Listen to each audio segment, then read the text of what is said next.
केला बेचने वाली चुड़ैल। एक बार की बात है, जादूपुर नाम के एक गांव में करतब दिखाती एक औरत एक रेड्डी के लिए गांव में आती है। आइए आइए मेहरबान कदरदान, खाइए रोहड़ा के ताजे ताजे केले। कभी खाए नहीं होंगे ऐसे केले, पीले पीले केले खाइए।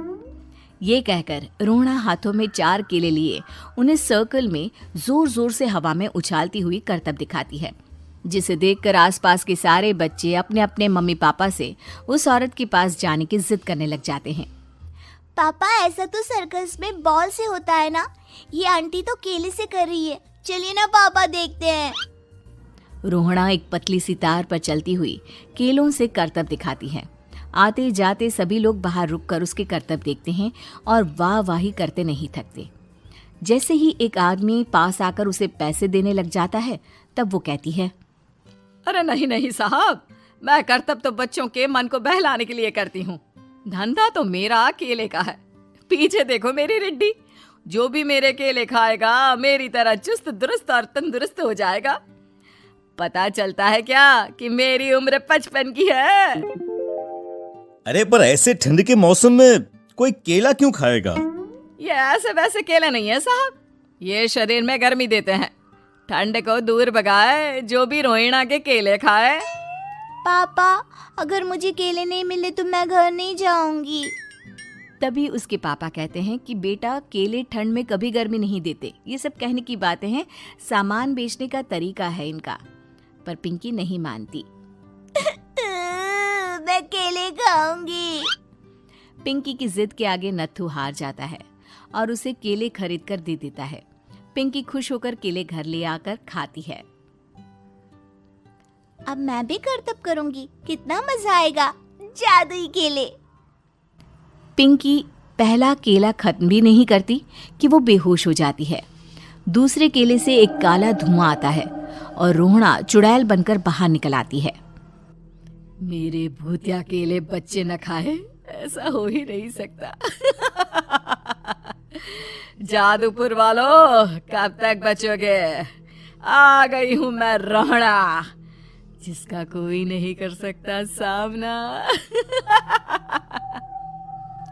रोहड़ा पिंकी को गोद में उठाकर काले धुएं में कहीं गायब हो जाती है। शाम के वक्त नत्थू घर लौटता है और पिंकी को घर में ना पाकर उसकी माँ से कहता है, माँ पिंकी कहाँ है? अरे बेटा, उसे तो तू सुबह करतब दिखाने ले गया था ना, फिर कहाँ वापस आए तुम दोनों? मुझे लगा तू उसे अपने साथ मंडी ले गया होगा। हे भगवान, मेरी बच्ची कहाँ गई? मैं उसे घर ही तो छोड़कर गया था माँ। नत्थू गांव के घर कोने में अपनी बेटी को ढूंढता है, पर उसे वो कहीं नहीं मिलती। परेशान होकर आखिर रो रो कर नत्थू हिम्मत हार कर घर लौट आता है। अगली सुबह रोहड़ा फिर से करतब दिखाने आती है और इस बार पिंकी की तरह रोनी केले खरीद लेता है। 50 रुपए दिए थे पापा ने, सारे पैसों की मैंने केले खरीद लिए हैं। अब मैं भी आंटी की तरह ही करतबबाज बन जाऊंगा।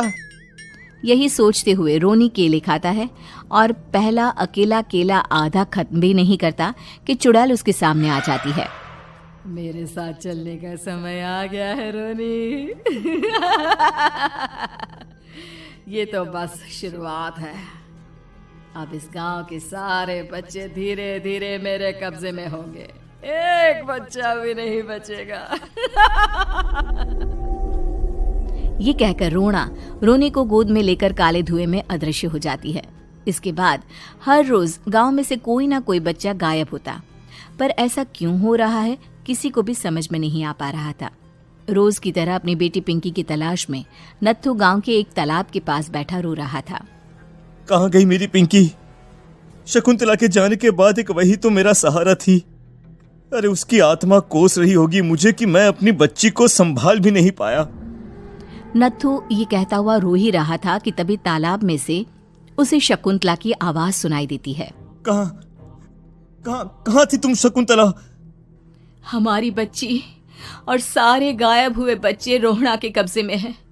वो बच्चों को जो केले देती है उससे बच्चे बेहोश हो जाते हैं और उसके कब्जे में आ जाते हैं और वो उन्हें ले जाकर काली दुनिया में ले जाती है। पर वो ऐसा क्यों कर रही है? ये मैं नहीं जानती, पर उस दुनिया का रास्ता मैं आपको बता सकती हूँ। जहां ये नदी खत्म होती है वहां एक केले का पेड़ है, उसके नीचे एक दरवाजा है, वहीं से रास्ता जाता है उस दुनिया का। ये कहकर शकुंतला की आत्मा गायब हो जाती है। गांव के सभी लोग झुंड बनाकर उसी रास्ते से काली दुनिया में चले जाते हैं और वहां देखते हैं कि सारे बच्चे वहां काम कर रहे थे। पापा मुझे ले चलो यहाँ से। पापा पापा। सभी बच्चे अपने मम्मी पापा से लिपट जाते हैं। तो तुम लोग यहां तक आ गए? क्यों हमारे बच्चों को पकड़ लिया तूने? तुझे शिकार ही बनाना है तो ले, हम सब आ गए हैं, हमें खा ले। नहीं, मुझे बच्चे चाहिए। मेरे बच्चे के बदले तुम लोगों के बच्चे। क्या मतलब? मैं इसी गांव में रहने वाली एक औरत थी। केले की चोरी के इल्जाम में मेरे बेटे को गांव वालों ने इतना मारा कि वो मर गया। उसी दिन मैंने ठान लिया कि गांव वालों का भी वही हाल करूंगी। कुछ दिन बाद बेटे के चले जाने के दुख में मैं भी मर गई और मेरी भटकती आत्मा एक चुड़ैल बन गई। और फिर मैंने बदला लिया तुम सबके बच्चे छीनकर। बर्दाश्त नहीं कर पाए ना? सोचो मुझ पर क्या बीती होगी। हमें माफ कर दो रोना। पता नहीं ये किसकी गलती थी, पर हम सभी माफी मांगते हैं। हमारी खुशियां लौटा दो, तुम भी तो एक माँ हो। गांव वालों की बात सुनकर रोना का मन पिघल जाता है और वो बच्चों को छोड़ देती है। उसके बाद काली दुनिया बच्चों के लिए जादुई दुनिया बन जाती है। अब कोई भी कभी भी वहां